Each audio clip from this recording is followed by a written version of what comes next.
Provérbios capítulo 12, versículos do 13 ao 21.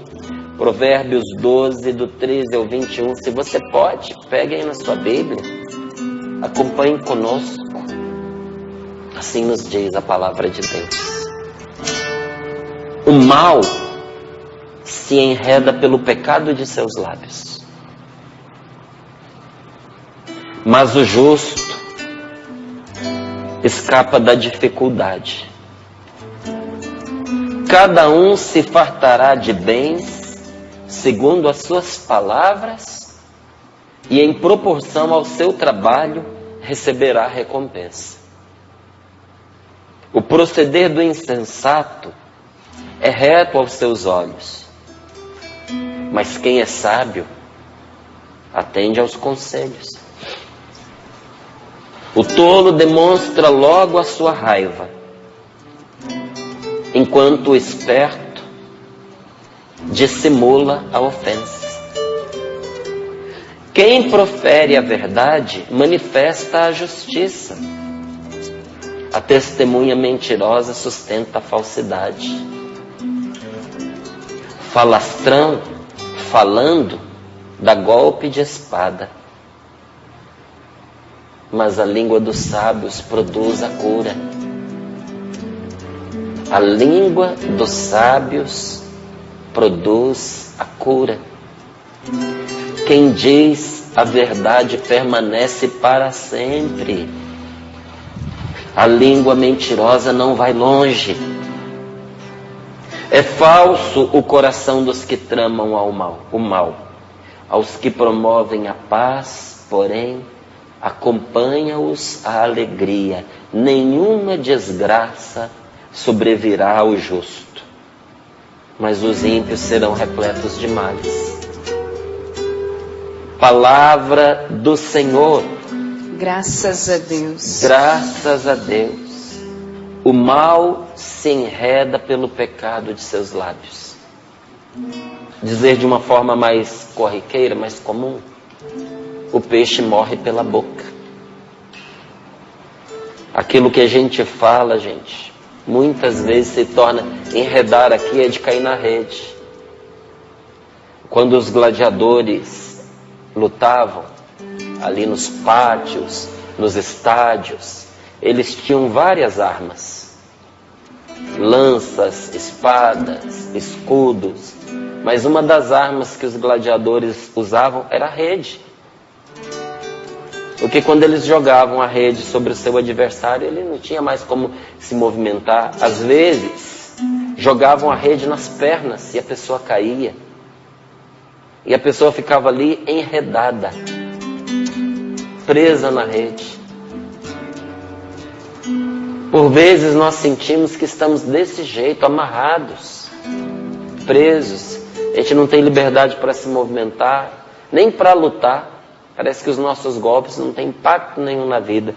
E ficamos pensando, o que é que me amarra? Às vezes o que nos amarrou foram os pecados dos nossos lábios. Às vezes eu olho com dó, né? Algumas pessoas, como diz aqui a palavra, usar o termo que ela usa, o falastrão. O fala barato, sabe? Fala, vai falando, fala o que deve, fala o que não deve. Aí você olha, você sente dó, porque não tem às vezes como se ajudar. Porque se você for interferir, aí você que se torna o alvo dos ataques da pessoa. Mas você olha com dó e pensa, como à custa da própria boca essa pessoa vai fechando uma porta atrás da outra para ela mesma. Vai fechando portas, vai fechando. Vai perdendo amigos, vai perdendo colegas, vai perdendo a boa disposição dos outros. Tem gente que é muito querida até você conhecer. Depois que você conhece, difícil continuar gostando, porque a pessoa vai se mostrando e você vai vendo que aquilo que você acreditava que era bom, depois você percebe que não era tão bom assim. E como é que você percebe? Por aquilo que a pessoa diz. A boca fala do que está no coração. Então não se trata apenas da gente calar a boca, mas da gente curar o coração. Porque boca calada e coração adoecido vai explodir a pessoa. É uma panela de pressão. Ou explode ou implode, né? Uma hora a pessoa solta de uma vez tudo aquilo que ela estava guardando e ainda mais envenenado, ainda mais adoecido, pior. Ou então ela implode. Coração doente, boca calada, a pessoa vai morrendo com seus pensamentos ruins, com as suas tramas que ela tenta conter, mas aquilo vai adoecendo a pessoa. Então não é só fechar a boca. Vamos controlar a boca sim. Mas vamos levar o nosso coração diante de Deus para ser curado. Porque o homem mau, a mulher má, cai nas redes pelo pecado dos seus próprios lábios. Mas o justo escapa da dificuldade. Dificuldade, quem não a enfrenta? Por aperto, quem não passa por aperto? Vai me dizer que você nunca passou por um aperto. Às vezes você está passando por um aperto. Mas veja o que a palavra de Deus está nos dizendo. O justo escapa da dificuldade. Seja uma pessoa de bem, porque justo aqui é o oposto do mal. Então, se você tem dificuldade em entender o que seria essa pessoa justa, então vamos fazer o contraponto à palavra primeira que veio aí, o contrário do justo, que é o mal. Seja uma pessoa boa. O bondoso, o bom, o homem bom, a mulher boa escapa da dificuldade. A gente escapa da dificuldade não é sendo simplesmente sagaz, esperto, malandro. Não é assim que a gente escapa da dificuldade. Porque você escapa aqui, ela te pega acolá, se for pela malandragem. A gente só escapa da dificuldade sendo pessoa de bem, sendo pessoa boa, sendo um homem bom, sendo uma mulher boa. E a palavra continua nos dizendo, olha, cada pessoa vai se fartar de bens por duas razões, por dois caminhos, dois motivos. Primeiro, segundo as palavras que diz. Então, aquilo que você fala atrai o bem ou atrai o mal para a sua vida. Quando seu pai, sua mãe dizia para você, cuidado com o que você fala, que você vai atrair coisa ruim para você. Não era brincadeira, não, é sério. Olha, você está chamando a coisa para cima de você. Você está chamando o mal. Para de invocar coisa ruim.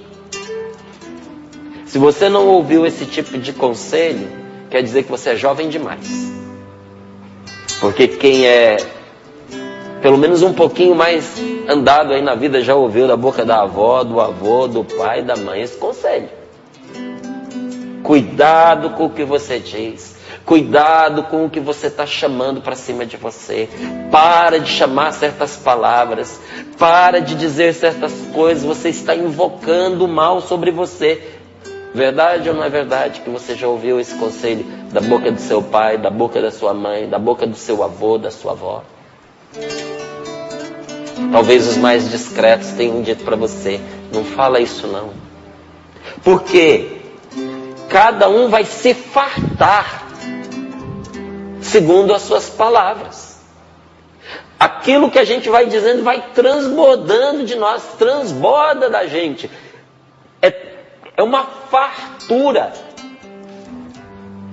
Que seja fartura de bem, não seja fartura de coisa ruim.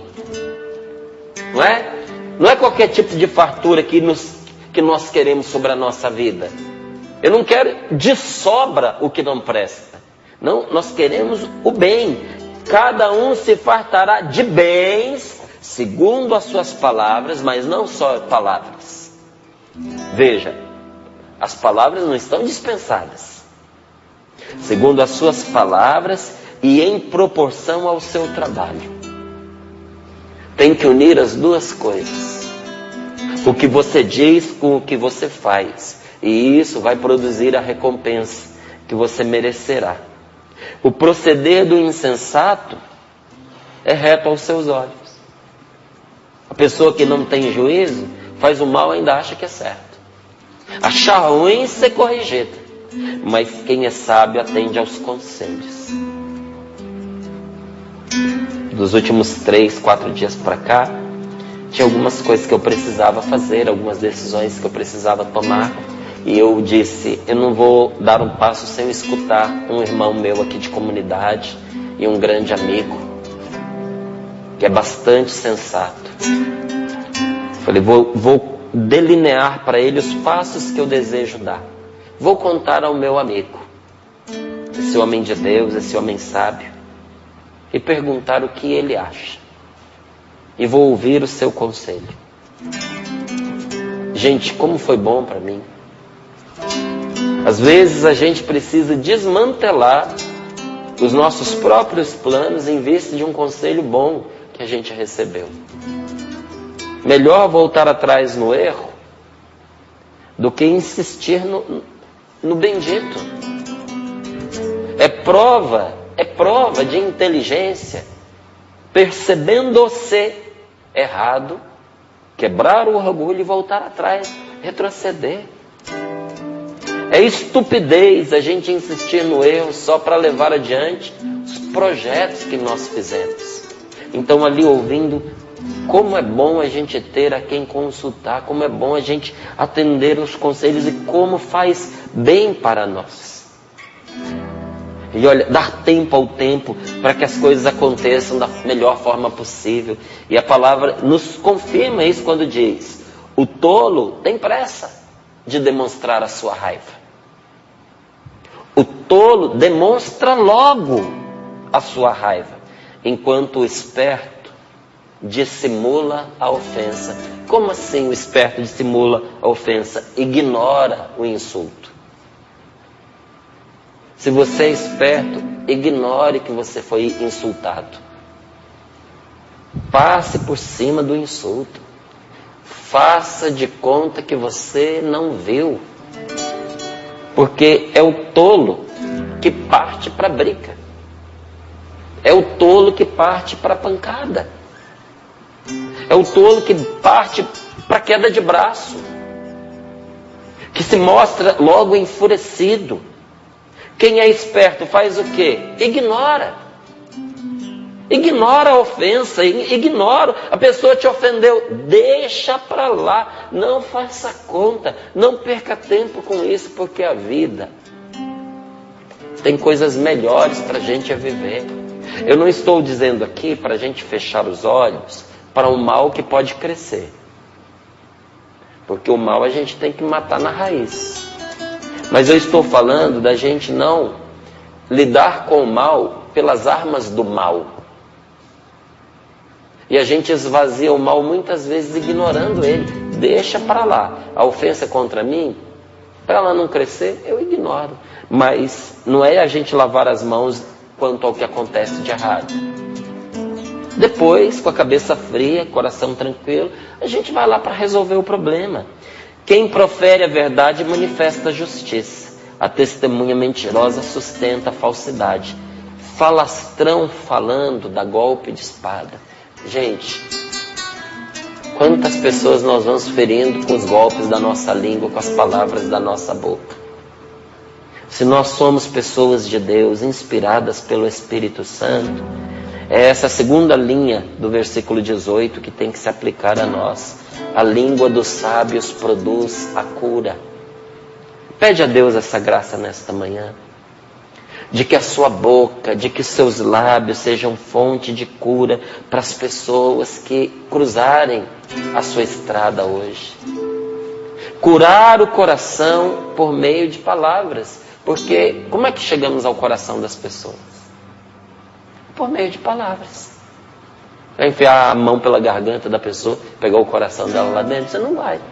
Como é que você chega ao coração de alguém? Por meio das coisas que você diz, do afeto que você manifesta, das coisas que você faz. E a palavra de Deus nos diz, aos que promovem a paz, acompanha-os a alegria. Não será suficiente para você essa promessa de Deus? Aos que promovem a paz, acompanha-os a alegria. É pouco, então não tem mais. Nenhuma desgraça sobrevirá ao justo. Gente, a palavra de Deus, ela nos oferece tantas chaves para nós lidarmos com os conflitos nos nossos relacionamentos. Sobretudo dentro da nossa casa, sobretudo dentro do nosso lar. A palavra de Deus nos ensina o que nós devemos fazer. Muitas vezes nós vivemos estupidamente, porque não queremos aprender, fechamos os nossos olhos aos bons conselhos, não é o que diz aqui a palavra? Não é? Quem é sábio atende aos conselhos.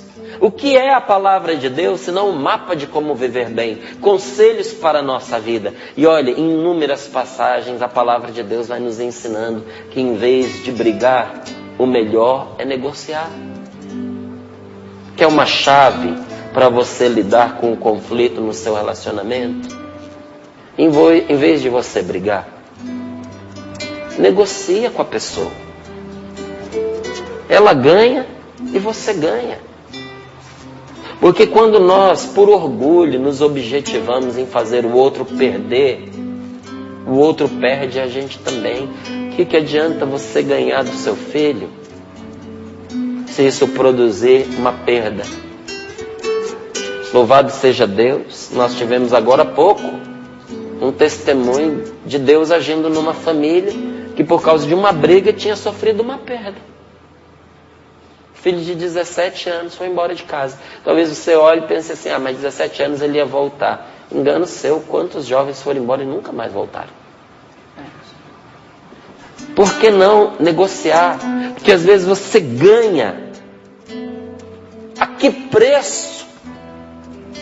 Conseguir fazer o que eu queria. A que preço? De um jeito ou de outro vai ser como eu quero. A que preço? O que você está sacrificando para você ter isso que você quer? Às vezes até fruto de um orgulho. Não é melhor sentar? Não é melhor conversar? Não é melhor chegar num acordo? Nosso Senhor nos garantiu que quando nós estivéssemos de acordo, o céu se abriria para nós.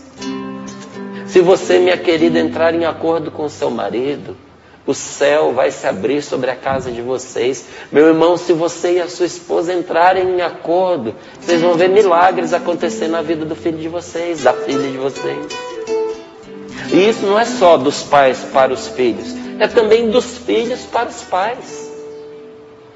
Se você e a sua irmã, se você e o seu irmão entrarem em acordo, você vai ver o céu se abrir sobre os pais de vocês, sobre o casamento deles.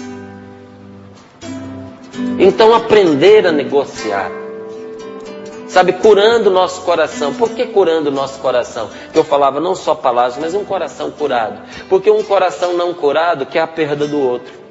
Você me fez sofrer, então eu também te farei sofrer. Vou até fazer as pazes com você, mas depois que eu ver que você sofreu o suficiente para compensar o mal que você causou. Tá certo, o outro perde e você perde também. E às vezes a perda é irreparável. Talvez você perca aquela pessoa de forma irremediável. A palavra de Deus nos diz, ainda que você tenha puxado a arma contra o seu amigo, não desespere. Porque ainda tem chance da reconciliação. Se vocês puserem Deus neste relacionamento. Ponha Deus neste relacionamento. Sabe qual é a outra maneira boa da gente esvaziar conflitos? É a gente entender e aceitar as diferenças entre homem e mulher. Tem mulher que quer transformar o seu marido numa moça, na sua melhor amiga. Não sou feliz ao lado dele porque ele não é desse jeito, porque ele não faz como eu quero, porque você já parou para pensar que talvez ele não seja exatamente como você gostaria, porque ele é um homem?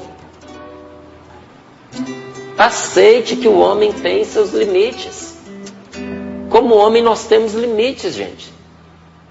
Não é? Às vezes as mulheres brincam, meu marido é cego, ele abre a geladeira, o pote de margarina, de manteiga debaixo do nariz dele e ele não acha. Isso é próprio dos homens, nós somos assim, a gente não acha mesmo essas coisas.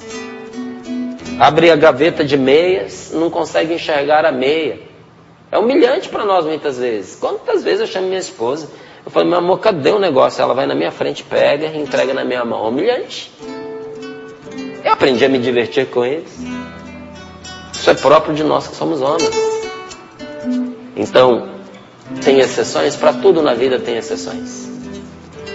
Mas o homem tem um jeito de ser, a mulher tem outro jeito de ser. Você já parou para pensar que talvez você esteja fazendo a sua esposa sofrer porque você não aceita as características que ela tem como mulher? Ela é assim porque ela é mulher, meu amigo. E às vezes você fica pensando, talvez uma outra pessoa, pois é, outra mulher. Você vai encontrar as características lá também. Aceitar o que o outro tem de diferente. Principalmente no que diz respeito a essa matéria. A diferença entre homens e mulheres. Por isso que é tão bonito um casal, um marido e uma mulher. Porque essas diferenças se complementam. Você já viu que até o corpo do homem e da mulher dizem isso? Se encaixam como uma peça de quebra-cabeça. Um encaixe é perfeito, é certinho. E desse encaixe nasce vida nova. O filho. O corpo diz muito do que a gente é. Aceite que a sua esposa é diferente de você. Aceite que o seu marido é diferente de você. Inclusive nos pensamentos. Sabe, a pessoa tem direito de pensar diferente. Mas isso não quer dizer que a gente não possa entrar em acordo. Mas o acordo só existe quando nós aceitamos quem nós somos e aceitamos quem o outro é. Outro dia eu conversava com uma professora de teologia. Outro dia já tem bons anos. E ela até falava, queria nivelar as religiões. Eu falei, minha querida, isso não é diálogo ecumênico. Porque diálogo ecumênico não é botar todo mundo no caldeirão, no liquidificador, bater e servir, agora está tudo igual. Isso é a destruição da pessoa. Um diálogo ecumênico só pode acontecer quando cada um, primeiro, sabe quem ele é e aceita a diferença do outro. Eu não tenho como entrar num diálogo ecumênico se eu não souber o que é ser católico e se eu não for um católico de verdade. Se eu for um católico frouxo, um mau católico, eu nunca serei produtivo num diálogo ecumênico, eu nunca vou ajudar um irmão meu evangélico. Se você que é evangélico não for evangélico de verdade, consciente do que é ser evangélico, você nunca vai contribuir com um católico ou com uma pessoa de uma outra religião. No diálogo ecumênico, você não sabe quem você é. Veja, até na discussão sobre religião, para a gente ajudar outra pessoa, nós temos que ter dois pressupostos. Primeiro, eu me conhecer. E segundo, eu respeitar o outro do jeito que ele é. E não querer dobrar a pessoa, a minha maneira de acreditar. Isso é falta de respeito. A gente tem que esperar os processos das pessoas. Você está esperando o processo da sua esposa? Você está esperando o processo do seu marido? Você está esperando o processo do seu filho? A gente quer que todo mundo tenha paciência conosco, mas a gente quer apressar o processo das pessoas. Eu tenho tanta tristeza, porque o meu marido não me acompanha na minha fé, na minha igreja, na minha religião. Ele te impede? Porque quem não atrapalha já ajuda. Será que o seu bom testemunho, o seu amor incondicional à sua esposa, o seu amor incondicional ao seu marido, acompanhado da retidão do seu caráter, será que isso não vai iluminá-lo? Talvez daqui a pouco ele comece a participar com você, não por causa das exigências que você fez, mas porque você foi capaz de, com amor, aceitar o processo da pessoa, para que a conversão aconteça de verdade, e não a força de coação. Coagir alguém não leva à conversão, gente. A conversão é fruto de uma decisão interior que a pessoa toma quando ela topa com a verdade. Agora, se eu tenho uma vida mentirosa, uma vida falsa, como é que eu vou ajudar as pessoas a se encontrarem com a verdade se quando elas olham para mim só veem mentira?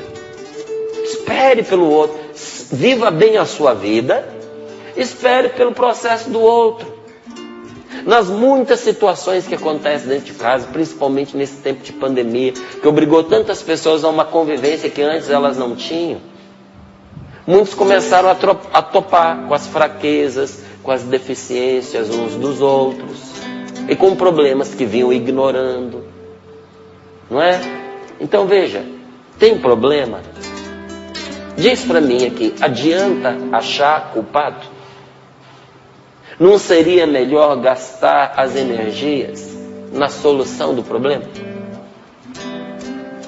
Numa mensagem, eu conversava com alguém e ali uma coisa de trabalho se perdeu. E até esse amigo estava bem chateado porque se sentiu cobrado e tudo mais. E aí a tentação é da gente ficar remontando para poder descobrir como é que foi. Eu falei, olha, agora é hora da gente focar na solução. Não faz diferença quem foi culpado. A gente precisa resolver a coisa. E o tempo urge. Adianta ficar repassando a história em busca de culpados? Não adianta.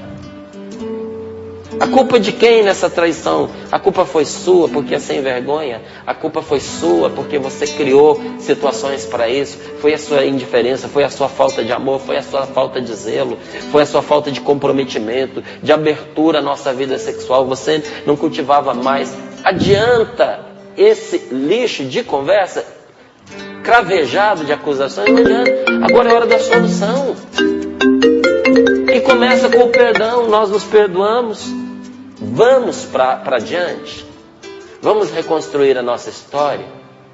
O que a gente estava fazendo que não devemos fazer mais? Aí tudo bem, aí é outra história. Precisamos ser mais próximos. Precisamos ter mais tempo um para o outro. Precisamos reservar pelo menos um dia à noite na semana para sairmos juntos, para a gente conversar. Vamos nos reaproximar sexualmente. Olha, são propostas boas que resolvem problemas. Abrir-se para novas propostas. Talvez o casamento, olha, sofreu por causa sempre de uma trilha errada que pegaram. Um não estava feliz, o outro não estava também. Muda a trilha. Mas tem gente que parece que pensa que é mais fácil mudar a pessoa. Se esse caminho não está dando para um, estudem junto um outro caminho. Abrir-se a novas propostas na convivência.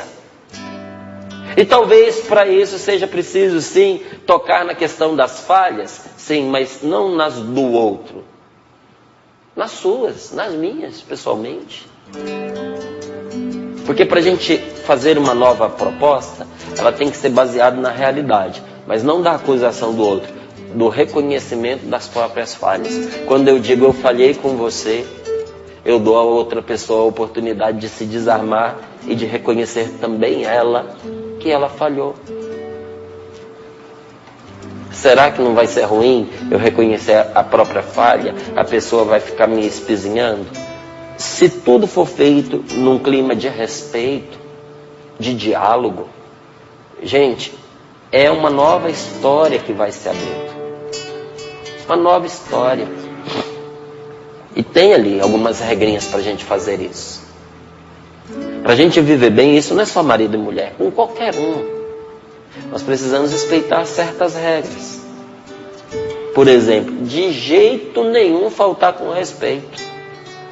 Você gostando ou não gostando da pessoa, não falte com respeito. Se é sua esposa, não falte com respeito com ela, meu irmão. Nada justifica você perder o respeito pela sua mulher. Não desrespeite o seu marido de jeito nenhum. Não fale dele pelas costas. Não faça fofoca dele para sua mãe, para suas amigas, porque toda fofoca vem à tona. E uma hora ele vai descobrir e ele vai ficar muito magoado com você. Não discutir em público. Não discutir, não ficar batendo boca na frente dos filhos. Escolher a melhor hora para tratar desses desentendimentos e fazer isso com cabeça fria. A gente não deve discutir essas situações picantes com a cabeça quente, porque a situação já é quente. Se você for com a cabeça quente, vai virar um incêndio. Cabeça fria. Escolher o melhor momento. E olha, aqui uma dica de ouro. Não levantar problemas do passado que não tem nada a ver com aquilo que vocês estão discutindo. Porque aí a pessoa começa a conversar, perde o argumento, vai lá atrás numa situação já resolvida para dizer, mas lembra que você fez isso? Foi lá que começou. Por que você fez? E eu concluo aqui com 2 dicas de maneira especial para você que está vivendo um momento delicado dentro do seu matrimônio. Nunca falar em separação diante de qualquer dificuldade. Ah, então a gente vai separar. Ah, então não fale. Porque toda palavra é uma semente. Uma hora ela cai na terra boa, ela dá fruto. Não fale em separação em qualquer bate-boca que vocês tiverem. E a outra, deixe para continuar a conversa num outro momento, se você perceber que a conversa chegou num ponto em que começou a se transformar em acusações. Porque como diz a palavra de Deus, a língua de um homem de Deus e uma língua de uma mulher de Deus é para produzir a cura. A língua dos sábios produz a cura. E quem promove a paz, o acompanha a alegria. E nenhuma desgraça virá sobre a casa de uma pessoa de bem, de uma pessoa boa, de uma pessoa de Deus. Nenhuma desgraça há de vir sobre a sua casa. E porque você nesse momento está tomando a decisão de caminhar pela paz, pode ter certeza que uma nova alegria espera você já nesse dia, pela decisão que você está tomando. Que Deus te abençoe. Que essa semana seja muito boa para todos.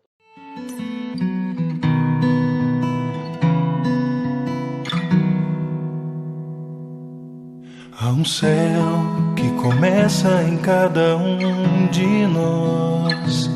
Há uma escolha e um desafio. Há uma promessa, um desejo. Em seu coração Deus espera por você. Há um céu que começa em cada um de nós. Há uma vocação e um chamado. Há uma pergunta, uma resposta. Em seu coração Deus espera por você. Dentro de você alguém espera. No fundo do seu coração Ele espera. Dia e noite por você Ele te chama. No fundo do seu coração Ele te ama. Te escuta, te espera. Há um céu que começa em cada um de nós.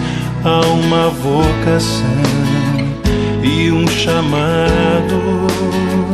Há uma pergunta, uma resposta. Em seu coração Deus espera por você. Dentro de você alguém espera. No fundo do seu coração Ele espera.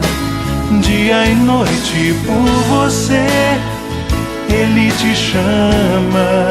No fundo do seu coração Ele te ama. Te escuta, te espera.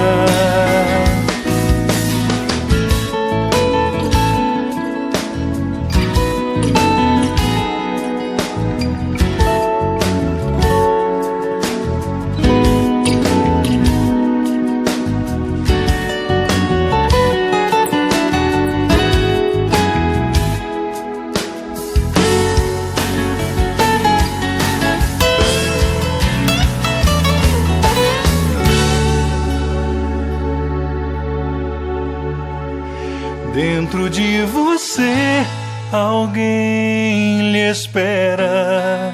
No fundo do seu coração ele espera. Dia e noite por você ele te chama. No fundo do seu coração ele te ama. Dentro de você alguém lhe espera. No fundo do seu coração ele espera. Dia e noite por você ele te chama. No fundo do seu coração ele te ama.